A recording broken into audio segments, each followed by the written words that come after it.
최근에 온라인에서 아주 화제가 된 사진 한 장이 있어서 저희가 보여드릴게요. 바로 띄워드릴까요? 이 사진입니다. 얼마 전에 제가 소개도 해드렸지만 여기가 대치동이고 저게 캠핑카로 보인다 이런 주장이에요. 아니 대체 이게 무슨 얘기죠? 그러니까 대치동에 캠핑카가 등장했다라는 겁니다. 저 캠핑카가 왜 등장을 했을까요? 지금은 대치동이 방학 특강 시즌입니다.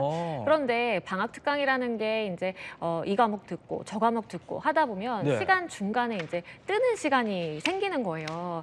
그때 어디 이제 사람이 붐비는 데 가서 대기하기도 좀 뭐하고 또 아이가 피곤할 수도 있겠다라는 생각을 했는지 저렇게 캠핑카에서 잠도 잘 수 있고 아니면 밥도 먹을 수 있고 여러 가지를 해결할 수 있는 캠핑카가 등장한 것 아니냐라는 이런 온라인 글이 올라왔고요. 지금은 이 글이 삭제된 상황인데 일각에서는 이런 이야기도 있더라고요. 저거 이제 세워놓다 보면 사실 과태료를 맞을 그쵸. 수도 있고 예. 불법 주차의 소지도 있는 것인데 이 대치동 주변에 뭐 원룸이라든지 어떠한 휴식 공간을 찾기가 더 힘들고 비용적으로 더 비싸다 보니까 차라리 저런 선택을 한 것 아니냐라는 또 이야기도 나옵니다. 차라리 뭐 과태료가 싸다 이런 건가요?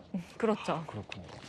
어쨌든 뭐 캠핑카를 저희가 직접 열어볼 수 없으니까 진위여부를 확인할 수 없어요. 근데 이제 이런 얘기까지 도울 정도로 지금 대치동이 시끌시끌하다는 겁니다. 그래서 오늘 아주 특별하게 또 대치동 학습 컨설턴트 우리 이병우 소장님 모셨어요. 어서 오십시오. 네, 안녕하세요.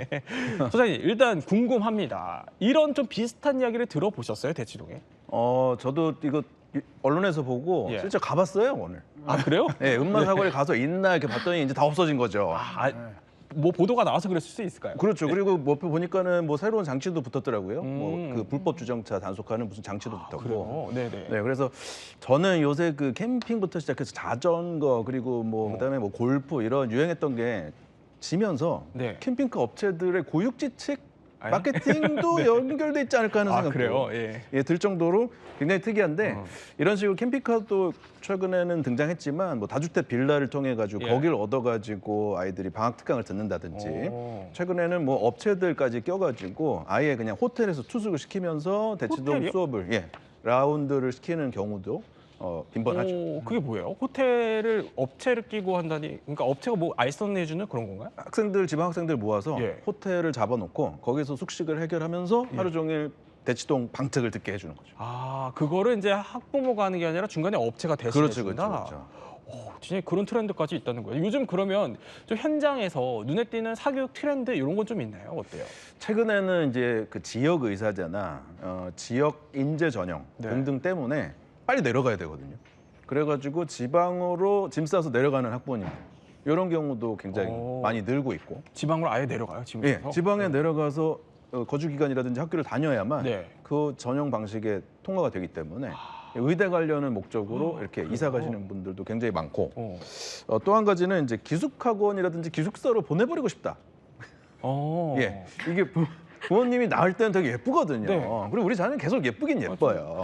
극단적인 그래서 밑에 자막에 지금 극단주의라고 표현을 하셨네요. 그렇죠. 예. 극단적으로 이제 좀 내 눈앞에서 안 보이고 열심히 공부했으면 좋겠다 해서 그냥 지방의 학교로 보내버리고 그래요? 싶다. 일종의 약간 사랑하는 자녀의 귀향. 예. 하는 식으로 시키시는 부모님들도 꽤 많이 있어가지고 네. 기숙학원이라든지 이런 캠프 같은 것들도 굉장히 성행하고 있습니다. 그렇군요. 현실이 정말 이렇다니까 아까 그 캠핑카가 어떻게 보면은 정말 진짜일 수도 있겠다라는 생각이 들긴 합니다. 더 따져봐야겠지만요. 그런데 이거를 심리학적으로 한번 볼게요. 최 박사님 모셨으니까 이게 이런 거를 단순히 이제 부모들의 정성이라고 봐야 될지 아니면은 좀 이면에 깔린 그 부모들의 심리는 뭘까요? 뭐 지극 정성일 수도 있긴 있죠. 사실 근데 이제 여기에도 돈이 있느냐 없느냐 경제적인 게 좀 바탕이 돼줘야 되고 저는 실제로 방배동에 지금 이 선생님이 말씀하신 그 사업을 하는 데를 제가 가봤어요. 그러면 지방이나 뭐 서울에서도 거기다 기숙을 시키면서 학원은 저 대치동에를 또 셔틀로다가 데려다주고 들다주고 또 밤에는 또 과외를 시키고 식사도 다 제공해주고 근데 비싸죠. 근데 정성만 가지고 되는 게 아니고 경제적인 것도 있고 또 이제 가장 중요한 게 거기에는 우리 아이가 그 정말 이 시대에서 뒤처지면 안 되니까 아무튼 그 무리에만 넣어놓으면 함께 가지 않을까라고 자연스럽게 하는 같이 가지 않을까. 아이들의 고생은 둘째치고 돈은 들이대 나중에 정말 훌륭한 자식이 내가 기대하는 내가 원하는 자식이 돼서 돌아오길 바라는데 잘 되면 좋은데 그 와중에 또 삐뚤어지거나 거기에서 그 무리를 못 따라갔을 때 이제 좌절 그렇죠. 그런 것도 있을 수 있기 때문에 네. 부모가 불안해서 보내는 건 뭐 확실하지만 그게 다 잘 되리란 법은 없기 때문에 좀 예. 신중할 필요는 있어요. 그래요. 이제 이렇게 어떻게 보면 패키지까지 등장할 정도로 얘기를 해주신 걸 듣다 보면은 이제 많은 시청자분들이 이런 생각을 하실 것 같아요. 우리 때와는 좀 다르다. 많이 달라졌다, 교육 현실이. 그래서 저희가 한번 우리 지금 교육의 현 주소를 한번 비교를 한번 해보도록 하겠습니다. 첫 번째 키워드 한번 보도록 하죠. 자, 첫 번째, 변해가네. 지금 음악이 나오죠? 네. 달라진 교육 풍속도 한번 짚어보겠습니다. 첫 번째는 바로 이겁니다. 자, 바로 뭘까요? 수학여행인데요. 이거는 저희가 한번 영상으로 보도록 하죠. 몸과 마음을 단련하는 현장입니다. 자연을 벗삼아 인내심과 협동심, 호연지기를 키우는 어린이들은 모처럼만의 부모님의 품을 떠나 자립심을 기를 수 있는 좋은 기회를 갖고 있습니다. 자, 저는 이제 뭐 수련회도 가면은 막 조교도 있고 저는 그랬던 기억이 나기는 해요. 근데 요즘에는 이제 과거에 수학여행 하면은 원래 제가 가장 많이 가는 데가 경주잖아요. 요즘은 어때요? 요새는 뭐 저기 아이비리그 투어. 예, 그다음에 캘리포니아의 어떤 그 저 실리콘밸리 투어 이런 거 가고. 아예 미국으로? 예. 아, 아이비리그 상당히 비싸겠는데요. 그럼요. 비용도 굉장히 많이 들고 뭐 요새 또 달러도 비싸가지고 여러모로 네. 비싸죠. 그런데 자, 일단 최 박사님한테 향수 얘기를 조금만 해볼게요. 네. 하면은 아니 사실 원래 수학여행 가면은 전 제일 기억나는 게 버스 맨 뒷자리에 원래 잘 나가는 친구들이 또 앉잖아요. 그렇죠. 네, 가면은 누가 타냐 그거 가지고도 경쟁이 사실 치열했어요. 경주를 제가 가본 세대예요. 아, 네. 경주를. 지금은 수학여행을 거기로 많이 안 가고 뭐 다른 지역으로도 가고 체험학습으로도 가고 미국 외국도 가고 그러는데 네. 우리 때는 뭐 거의 대부분 경주였어요. 경주, 동해안, 네. 경주, 부산인데 그리고 가게 되면 버스에 이제 누가 하느냐에 따라 정말 서열이 약간 정리되는 것 같은. 저도 그러니까요. 중학교 때는 네. 뒷자리에 앉았는데 오. 고등학교 때는 뒷자리에서 좀 밀렸어요. 아 뺏기셨어요. 뭐 뺏겼다기보다는 뭐 자연스럽게 밀리죠. 네, 그렇군요. 여러 가지로. 네. 근데 왜냐하면 그런 경쟁에 또 치이는 것도 싫으니까. 근데 이제 뒷자리에 있는 아이들이 보면 아 그래도 뭔가 그 문화를 이끌어가는 것도 있었어요. 맞아요. 그 요즘하고 좀 다르게.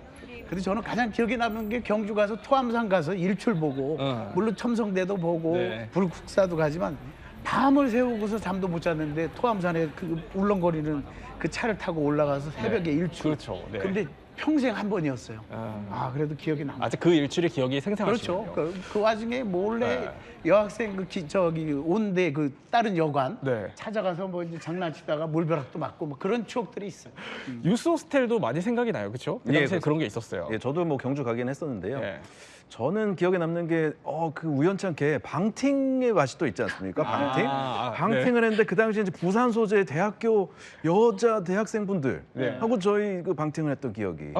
고등학교 때 예, 고등학교 때. 때였습니다. 그랬군요. 방송 나가도 되는 거죠? 그런 일탈을 좀 대화만 하셨던 했습니다. 걸로. 대화만 네. 잘. 따라하시면 안 되는 그 일탈. 선생님이 아주 조숙했던 것 같아요. 예, 저 뒤에 앉았습니다. 어쨌든 두 분 다 뒤에는 앉아서 잘 나갔던 그런 학창 시절을 얘기해 주셨는데 이렇게 누군가한테는 좀 평생의 추억이고 또 어떻게 보면은 평생 좀 아쉬움으로 남으시는 분들도 있어요. 수학여행이라는 게. 화려한 스타들도요. 이 수학여행에 대해서는 좀 추억이 없어서 아쉽다 이런 목소리를 내놓기도 합니다. 나도 저기서 내 또래들처럼 놀아보고 싶어. 그런 생각을 많이 하고.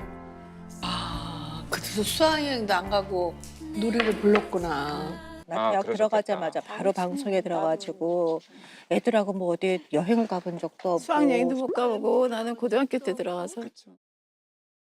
자, 사실 이제 연예인들은 연애 활동을 하다 보니까 수학여행을 못 가서 이제 그게 좀 아쉬움으로 남는 경우들도 있지만 제가 듣기로는 이게 수학여행이 좀 경제적인 여유가 없어서 못 가는 경우도 과거에는 있었다고 해요. 아 있었죠. 지금도 있고요. 왜냐하면 지금 같은 경우에는 진짜 뭐 미국을 간다거나 어디 뭐 호텔로다가 수학여행을 가면 한국만 가도 60만 원, 70만 원씩 그렇죠. 내야 되고 예. 뭐 자율 사립고는 우리 아들도 거기 다니지만 등록금도 내야 되고 부담스러울 수 있거든요. 근데 과거에는 더 어려웠잖아요. 그러면 이제 훈훈한 것도 있었어요. 반에서 십시일반 이렇게 해서 걷어서 같이 가는 것도 친구들을 있었고 도와주고. 그런 문화도 있었고 네. 얼마 전에 윤방부 교수님이라고 가정의학과의 아주 원로이신 예. 선생님이 나오셔서 어려서 가난해서 수학여행을 못 갈 판이었는데 가게 됐더라. 근데 나중에 알고 보니 친구 3명이 모아서 그걸 내줬더라. 그래서 나중에 그런 감사 얘기를 했냐 그랬더니 네. 안 했다는 거예요. 왜? 그 얘기를 하는 순간에 관계가 좀 미묘해질 수도 있고 그래서 두 분은 뭐 한 분인가 두 분은 돌아가셨는데도 얘기를 안 했다. 그러나 너무 고마웠다. 그런 훈훈함도 있었죠. 그렇네요. 그러니까 이렇게 두 분이 수학여행이라고 하면은 뭐 거의 일장연설이에요. 이 정도로 이제 기억에 많이 남는 이 수학여행이 아니 양재민 변호사님. 최근 요즘 아이들은 수학여행을 안 가는 추세가 있어요? 맞습니다. 그러니까 원래는 수학여행이라는 게 사실 잠을 자고 예. 오는 거잖아요. 뭐 2박 3일, 3박 4일 이렇게 놀다가 뭐 체험도 하고 이렇게 오는 게 일반적인데 지금의 변화라고 한다면 비숙박 수학여행을 가는 것을 선호하는 경향성이 조금 뜨인다라는 겁니다. 맞습니다. 예. 그러니까 아이들의 경우에는 또 학부모의 경우에는 가고 싶다라고 하지만 이 정작 이러한 수학여행을 이끌고 가셔야 되는 교사들이 네. 이거는 좀 선호하지 않는다. 혹시나 모르게 내가 책임져야 될 수 있는 부분들이 있기 때문에 예. 그냥 가서 낮 시간에 잘 즐겁게 생활하고 그리고 저녁에는 귀가하는 것으로 비숙박을 더 선호한다라는 여론 조사가 이제 있기도 그래요? 했어요. 그걸 보자라고 한다면 너무 이제 이 안전사고라든지 책임이 커지다 보니까 그 부분에 대한 그래서 교사들의 부담이 너무 커져서 조금 이러한 트렌드도 바뀌고 있는 것 아닌가라는 생각도 그러니까 아까 그래픽 다시 한번 보면은 교사의 동의율이 상당히 낮은 걸로 나타나요. 4.6%밖에 안 된다는 얘기네요. 그렇죠. 그러니까 학부모님들 경우에는 그래도 아이들의 경험을 위해서 80% 넘는 응답이 그래도 가는 게 낫겠다라는 것인데 교사들의 경우에는 5%도 채 안 되는 비율이에요. 그 이유가 뭐 하나 꼽자라면 2022년도에 초등학생들이 이 수학여행 단체로 여행을 갔다가 한 학생이 사망하는 사고가 있었어요. 그때 교사가 업무상 과실치사 혐의로 기소가 돼서 실제 유죄 판단을 받았거든요. 그것이 교사는 나는 다 열심히 하고 한다고 했지만 결국에는 법적인 처벌에서 자유롭지 않다라는 겁니다. 형사적인 책임을 지게 되면 반드시 뒤따라오는 것이 민사적인 책임입니다. 네네. 그래서 아마도 아이의 이제 학부모님들에게 손해배상도 했어야 되는 그런 상황으로 보이고 그렇기 때문에 지금 나오고 있는 이야기가 네. 관련해서 법률 개정이 이루어져야 된다라는 겁니다. 최 박사님, 어떻게 보면은 선생님들은 그러니까 책임을 떠안아야 된다라는 공포심이 좀 생기는 거고 그렇죠. 아이들은 그렇다 보니까 이제 추억이 좀 사라지는 거예요. 이제 수학여행을 회귀할 수 있는 그런 추억이 사라지는 건데 낭만이 좀 사라진다라는 생각도 들어. 이게 이제 커가는 아이들의 정서에는 좀 영향을 줄 것 같은데요. 일단은 막 더불어서 거기에서 이제 일어나는 사소한 갈등 또 뭐 어디 여행을 가면 갈등이 생기잖아요. 네네. 그런 것도 극복하는 과정 그런 것들이 다 사회성이라든가 상대방의 입장에서 생각하는 배려라든가 네. 그런 것들도 이제 좀 느끼게 될 수도 있고 추억도 만드는 거지만 근데 또 시대의 흐름을 또 거스를 수는 없는 게 아이들이 원하는 게 좀 니즈가 욕구가 다를 수 있잖아요. 그럼 뭐 어디 가서 자기들이 원하는 것들을 그래서 요즘은 이제 설문조사를 많이 하거든요. 네. 그 욕구에 따라서 저도 사실은 좋은 추억들이 저희는 막 연수 가갖고 수련회 가가지고 네. 죽음의 체험 같은 것도 막 했었단 말이에요. 죽음의 체험? 그래갖고 유서도 쓰고 촛불도 켜놓고 막 유서도 쓰고 관 속에도 들어가고 그랬단 말이에요. 그런 걸 그런 왜 하죠? 추억들이 삶에 다시 태어남에 대한 뭐 생각도 한번 하게끔 하는 쇼킹한 그런 네네. 것들인데 돌이켜보면 그리고 막 농부들이 성공해서 뭐 농사진 이야기들도 막 이렇게 네. 사례로 듣고 그러면 요즘도 저는 음식 버리는 거하고 집사람하고 갈등이 조금씩 있어요. 네. 아깝다 이거야. 그때 그런 때에서 이제 그런 배운 추억이. 것들이죠. 저렇게 이제 훈련하면서 뭐랄까 동기부여도 좀 키우고 저런 것들이 좀 필요할 수도 있죠.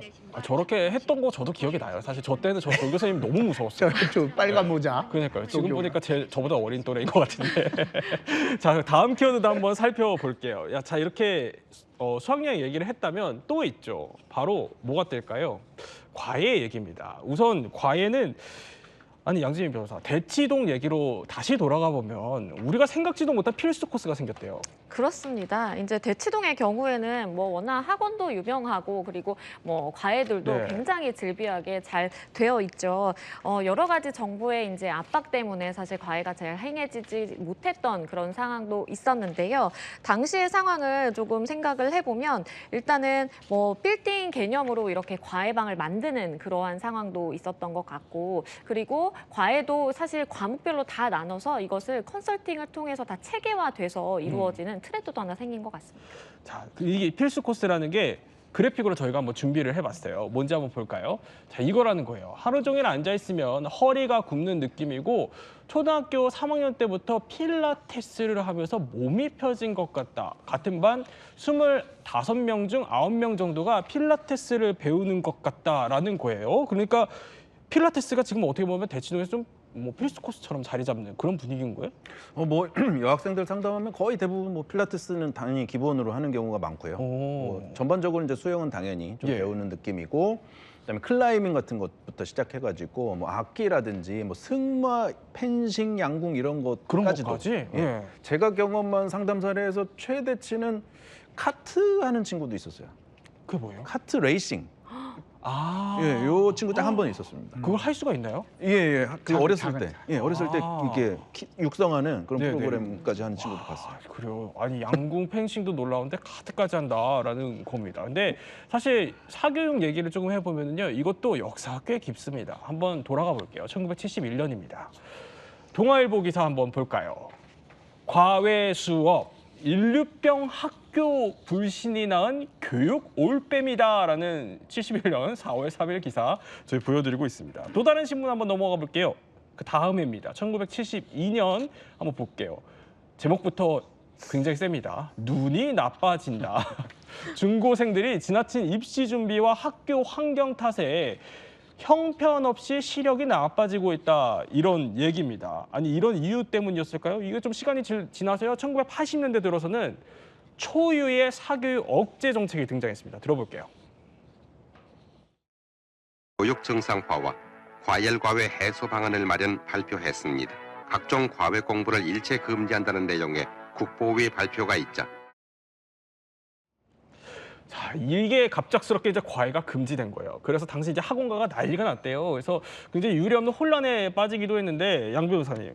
근데 이런 정부의 어떻게 보면 강력한 수단, 대책에도 불구하고 아이들을 가르치려는 그 교육열, 과외 욕구 이런 거는 막을 수 없었다예요. 그렇죠. 옛날에도 사실 교육열이 워낙 뜨거웠던 것 같아요. 그러다 보니까 아무리 막아도 차를 타고 고속도로에서 과외를 하는 고속도로 과외라든지. 고속도로? 그렇죠. 그러니까 이제 예. 과외가 규제가 됐다 보니까 집에서 하면 혹시 들킬 수 있잖아요. 네. 그래서 차량에 탑승을 해서 차로 이동하면서 차에서 가르치는 겁니다. 아, 멀미하지 않을까요? 그렇죠. 네. 그게 아니면 아예 입주를 해서 아니 너 여기 사는 친척이에요 라고 해서 아예 과외를 하는 입주 과외가 성행을 했다라는 거죠. 그래요? 그리고 이렇게 과외방을 엮어서 하나의 이제 집을 지어서 방을 여러 개를 돌리는 거예요. 그러면 또 수익이 또 어마어마해서 예. 당시 돈으로 사실은 뭐 100만 원이 넘는 금액을 이렇게 벌어들였다. 지금으로 환산하면 뭐 600만 원 가량이 된다라고 하는데 그럴 정도로 몰래 이렇게 과외를 하는 게 성행을 했었고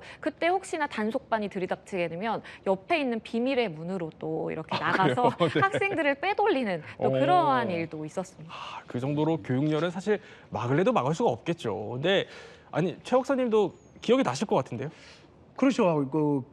과외를 금지했던 때가 제가 대학교 막 다니고 할 때였고, 아, 그러셨구나. 예. 고등학교 무렵에서 뭐 저도 이제 혼자 공부도 하고 그랬지만은 대학 시절이 80년대니까 딱 좋대죠. 80년부터 90년대까지가 저게 뭐 아주 금지가 아주 강하게 80년 후반까지 막 제대로 못했잖아요.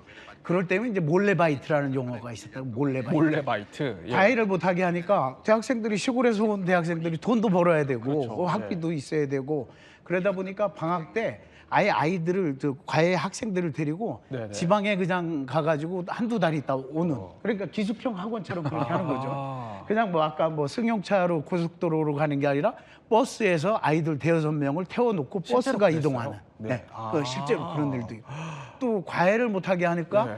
또 이제 조금 있다가 이제 그 심야 시간 영업 정지 그런 거 있고 네. 하니까 밤 몰래 이제 그 알바하는 몰래바이트하는 친구들도 또 있었고. 그러니까 뭐 학교 또 선생님들은 현직 선생님들이 과외하는 게 문제였거든요. 잘 나가는 일진 선생님들이 계셨는데 네. 그분들이 쪽집게 과외를 한 거예요. 고관 대작들 자녀들을. 예. 그러다 보니까 밤 12시에 들어가서 몰래 12시 이후에 과외하는 올빼미 과외도 있었고. 12시에. 예. 그리고 그거를 이제 현금으로만 지불하는 거예요, 또. 그 당시에는 또 이제 그랬군요. 그 시절이 그래요. 사과 박스에다가 그런 걸 막 넣어서 주기도 하고 암호를 만들어서 자기들끼리 이제 음호로다가 얘기하고. 그 당시에 이제 뭐 그런 풍경들까지 생겨났을 정도라는 거예요. 그러니까 어쨌든 뭐 보면은 이게 뭐 학생들한테만 영향을 미친 건 또 아니에요. 왜냐하면 아까 대학생들한테는 벌이 수단이라고 하셨다 그렇죠. 보니까 이 용돈벌이에도 좀 심각한 타격을 준 거죠. 그래서 당시 대학생들이요 이런 아르바이트까지 했다고 합니다. 대학생들의 부업도 가지가지입니다. 서비스업소에서부터 사무실의 불 끄기에 이르기까지 업종을 가리지 않고 기쁜 마음으로 해내고 있습니다. 그런가 하면 경마장에서 경마에 나설 말들을 선보이는 일에 참여하기도 합니다.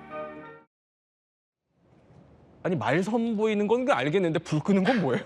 그거는 이제 요즘 같은 경우에는 네. 그래도 이제 뭐 그 뭐죠 월화별 해가지고 퇴근 시간이 그래도 하는데 네네. 한 빌딩에 뭐 출퇴근이 뭐 다르고 퇴근 시간이 되게 다르니까 밤중에 빌딩 불을 일일이 층층마다 이제 끄는 저렇게 끄고 네. 다니는 그런 알바도 오. 있었던 거고요. 네. 또 경마장에서 이제 말 보여주고 아니면 저 경마 하는데 이제 그 경비 이렇게 쓰는 거 그런 알바도 있었고 저 선배 같은 경우에는 장례식장 또는 영안실 근무하는 알바도 하는 선배도 있었어요. 그렇게까지. 그렇게 심하게 이제 먹고 살아야 되고 학교를 다녀야 했으니까요. 어쨌든 이런 용돈벌이에도 타격을 주지만 이제 뜨거운 교육열 때문에 뭐 올빼미에다가 차에서 타는 뭐 과외까지 생길 정도로 있다 보니까 결국에는 이걸 다시 걷어들였어요. 그렇죠. 뭐 사교육 억제 정책 좀 실패했던 것이고 과외는 결국엔 허용이 됐고요. 그다음에 이제 90년대 초중반을 거치면서 대치동 학원가가 또 태동기에 접어들어서 네. 이렇게 지금 대치동이 이루어지는 어떤 시작점이 되기도 했죠. 네. 자, 이렇게 어떻게 보면 수학여행을 가고 과외를 하고 했다 그러면 이제 모든 교육의 또 종착지가 있죠. 바로 이걸 빼놓을 수 없어요. 입시.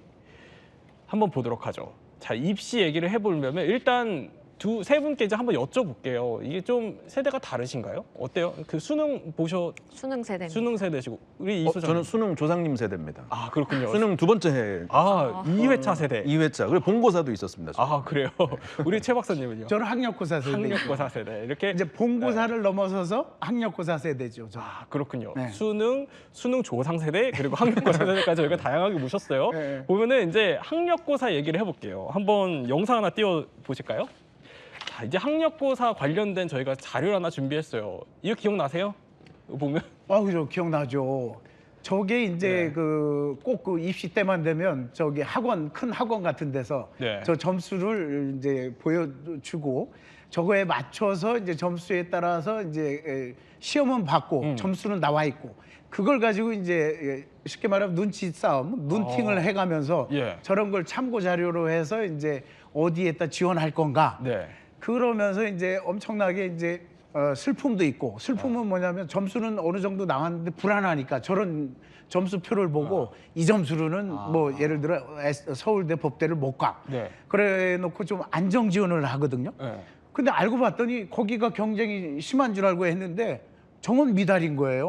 뭐 그런 그랬어요? 경우가 나오는 경우들이 있어가지고 그럴 때는 허탈하고 또 어떤 경우에는 에라 모르겠다 그냥 배짱으로 다 지원해가지고 그냥 점수대 높은 데를 또 입학하는 그러한 또 뭐라 할까요? 그 머피 법칙이 아니라 셀리의 법칙 같은 경우도 있었어요. 근데 학력고사 얘기를 하면은 학력고사 세대 분들이 이런 얘기를 해요. 수능 때와 비교하면 우리는 너무 난이도가 높았다, 너무 어려웠다 이렇게 얘기하는 진짜 그런 거예요?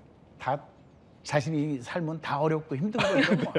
다 시대에 따라서 저희들도 지금 보면은 너무 어려워요. 어려운데 우리 때는 어렵기도 했지만은 그래도 이제 좀 단순했잖아요. 그러니까 암기 위주 그 시대. 암기 위주였어요. 교과서만 정말 그 밉상인 인터뷰들 있잖아요. 전국 수석하고 교과서만 봤다고. 달달 외웠다. 달달. 근데 실제 그게 가능했던 시대였어요.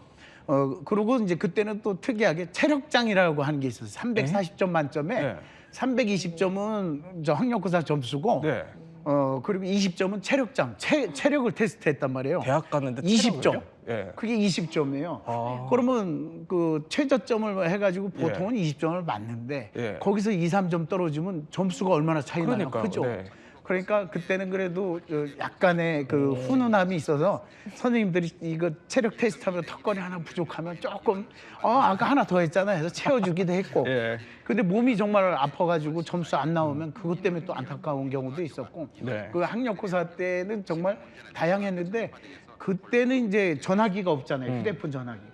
그러다 보니까 공중전화 싸움이 있어가지고 실제로 싸움이 일어나는 거예요. 오. 왜냐면 저 S대에도 있고 K대에도 있고 네. 뭐 Y대에 다 내야 되는데 네. 거기 친척들이나 선생님들이 가 있고 아. 이 공중전화로 연락하는 거예요. 삐삐도 없었어요. 그렇겠네요. 그러니까 네. 공중전화 부스가 정해져 있잖아요. 그거 가지고 싸운다니까요.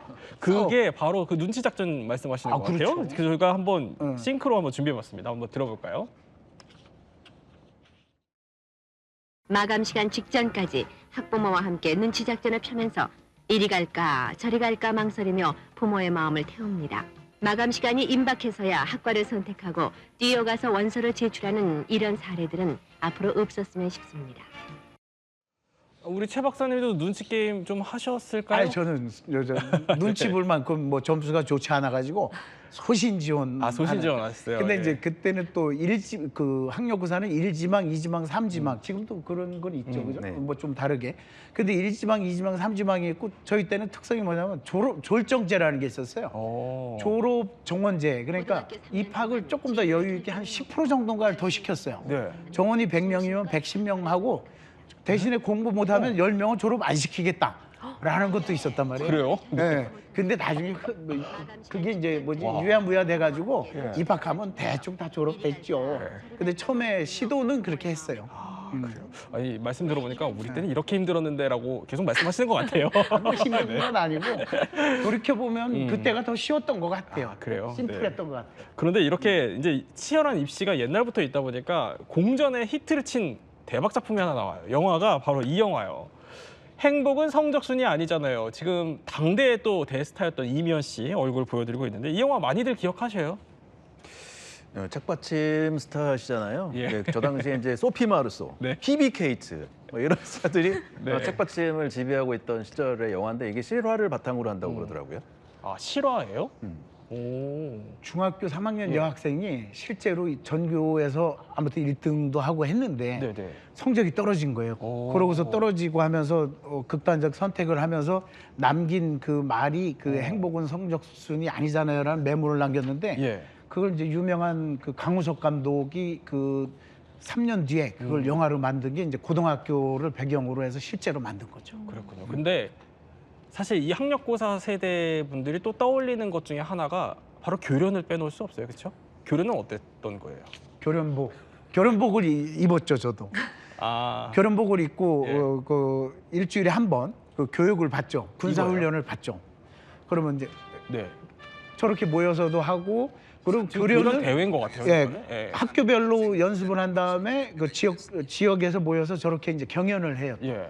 경연도 하고 실제 총은 아니고 가짜 총을 가지고 16개 동작도 배우고 그러면서 이제 응급처치, 예. 뭐 응급조치 또 제식 훈련은 기본이고요. 그리고 교련 선생님이 또 뭐였냐면 그 학주처럼 학생 주임처럼 학교의 군기를 잡는 역할을 주로 했어요. 현역 출신의 네네. 뭐 장교 출신이 선생님을 주로 했는데 그 당시에는요.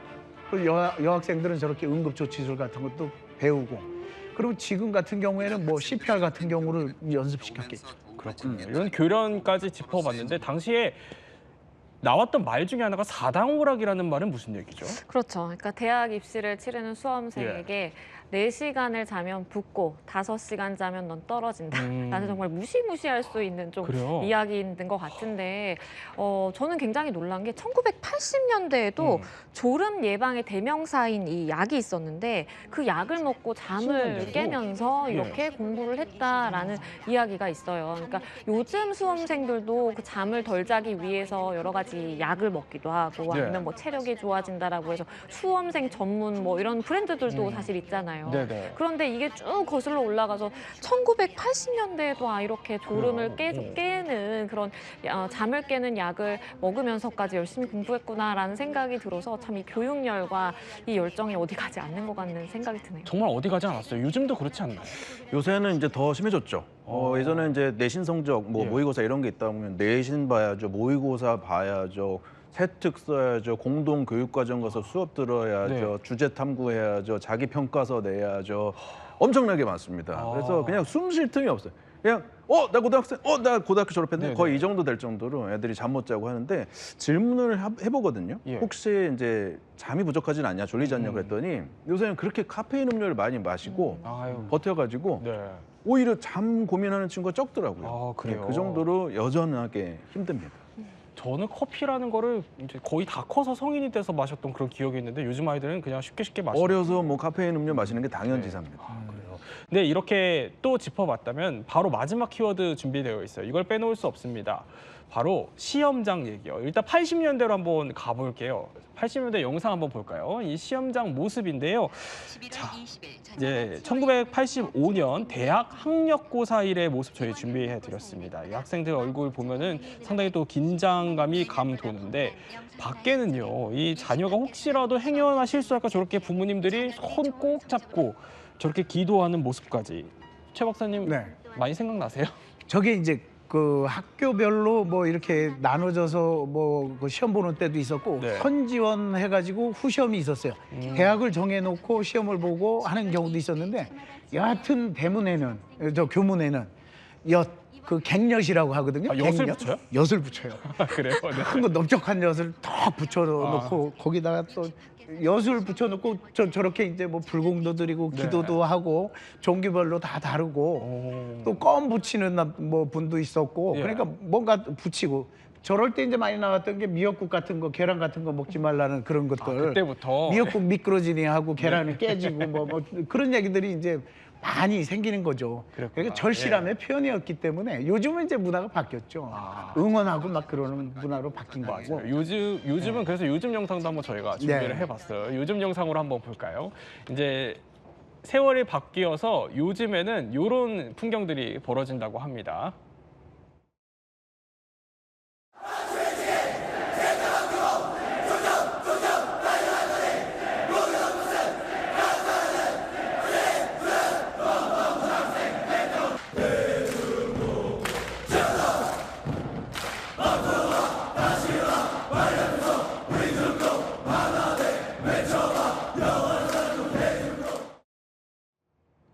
아니 어머니들도 대단하지만 없던 기운이 나겠네요. 그렇죠. 이게 2007년에 소규모로 이렇게 수능 응원을 진행을 했었는데 이제는 하나의 문화가 돼서 중동고 하면 저 딱 응원 생각이 나고 그리고 요즘에는 250명이 저렇게 후배들이 모여가지고 정말 함성을 지르면서 응원을 해주니까 기운이 날 것 같습니다.